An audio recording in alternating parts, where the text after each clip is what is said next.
He was always so petrified. He used to climb into bed with my wife and me every night. Mommy, Daddy, I'm afraid of the dark. This had become a routine. We tried everything, lying in bed with him until he fell asleep, night lights, teddy bears, nothing worked. I tried to convince my wife on many occasions to just let him sleep with us at night, but she refused and said it was a phase. We had to be consistent. This habit broke when we decided to move from our 2-bedroom flat into our first real home. We had been saving for this home for almost 10 years, and it was everything we had dreamed of. Real wood flooring, rooms so spacious that if you yelled, it would echo, and a huge back garden. The first night we went to bed, I was sure our son would climb into bed with us. I was stunned when we didn't wake up until 9 a.m. and he was still asleep. I sat at the table, sipping my morning coffee and reading the paper when he came toddling downstairs. Good morning, buddy. I see you slept all night in your big boy bed by yourself. I couldn't contain my excitement. It may sound ridiculous, but I was worried this would go on forever. He let out a little chuckle. Don't be silly, Daddy. I wasn't alone. I was instantly confused. Did my wife sneak into his room and sleep with him? Did he get into our bed and then go back in the morning? What do you mean, son? I didn't hear you once. My friend was with me, he said with a huge grin on his face. Daddy, can I watch Blue Eye while eating breakfast this morning? He innocently asked, giving puppy dog eyes. No, son, we've just got that sofa, and I don't want it covered in eggs. Suddenly, what he had said a moment before dawned on me. Son, what friend? I asked, puzzled. My friend. He smiled. Please, Dad, I won't get eggs anywhere, I promise. He begged. Not today, little one. Your mom would go crazy at me. Maybe tomorrow. He frowned, slumping down at the table. He began munching his breakfast, eating as fast as he could so he wouldn't miss the new episode. Later that day, I spoke to my wife and told her about what our child had said earlier. She told me not to overthink it. If anything, it's a good thing that he has an imaginary friend, especially if it helps him go to sleep. I agreed and continued with his bedtime routine. I couldn't believe it when I woke up and he wasn't sandwiched between us for the second night in a row. Again, I went downstairs to have my coffee and read my newspaper. Suddenly, he came flying down the stairs. Daddy, can we go to the park today? He said, as if he had just come up with the greatest idea ever. Of course we can. I laughed slightly, especially since you slept all alone again. He looked at me, confused. Daddy, I've told you, I'm not alone. My friend is with me. I decided to entertain him. Oh yeah, what does this friend look like? His face brightened up again. I can't see much of his face because he only comes out of the wardrobe when it's dark. He has a big smile and long fingernails. He taps them on the edge of the bed to help me sleep.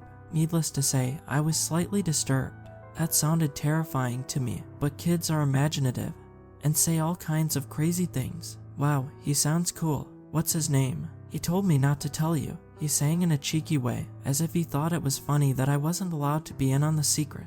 Come on, tell me, and I'll let you watch Bluey while you eat your breakfast today. I smirked, thinking I had won the war. Really? He exclaimed. Then suddenly, he paused. His face went blank.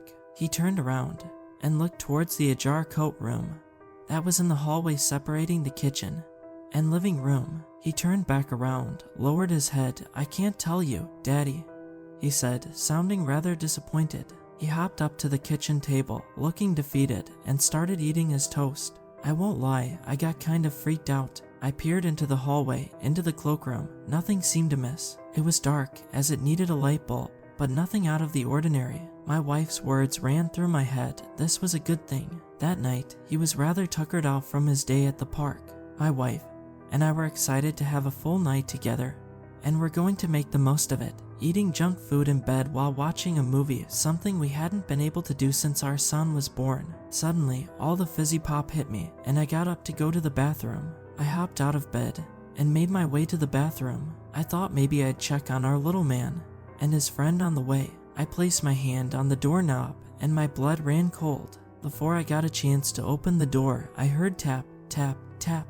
It sounded just like nails on wood. I froze, my heart thumping wildly in my chest. The sound was unmistakable, a slow, deliberate tapping, like fingernails drumming against the wooden bed frame. My hand trembled as I finally mustered the courage to turn the knob and push the door open. The room was bathed in a soft, eerie glow from the nightlight. I scanned the room quickly, my eyes darting to the wardrobe first. It stood slightly ajar, casting a long shadow across the floor, but it was the bed that held my attention. There he was, my son, sound asleep, a peaceful expression on his face. But the tapping continued, rhythmic and persistent. I swallowed hard and took a cautious step towards the wardrobe, my mind racing with every conceivable explanation. Perhaps it was a branch tapping against the window, or maybe a loose floorboard. I needed to see, to reassure myself that it was nothing more than a child's vivid imagination.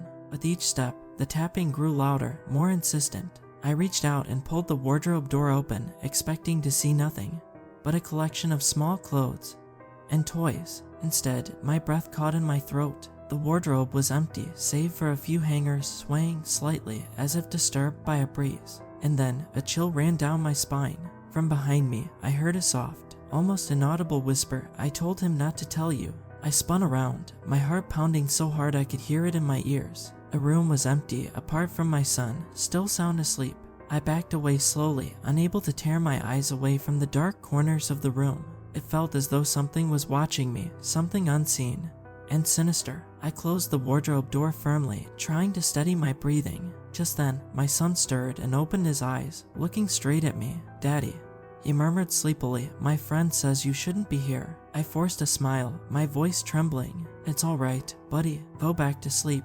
He nodded and closed his eyes again, a serene smile on his face. I backed out of the room, closing the door behind me as quietly as possible. As I stood in the hallway, the tapping came to a halt. I hurried back to our bedroom, my mind racing. My wife looked up from her book, concern etched on her face. "Everything all right?" she asked. I nodded, though I was far from convinced. "Just a branch against the window," I lied, trying to convince myself as much as her. But as I lay down next to her, I couldn't shake the feeling that something was terribly wrong.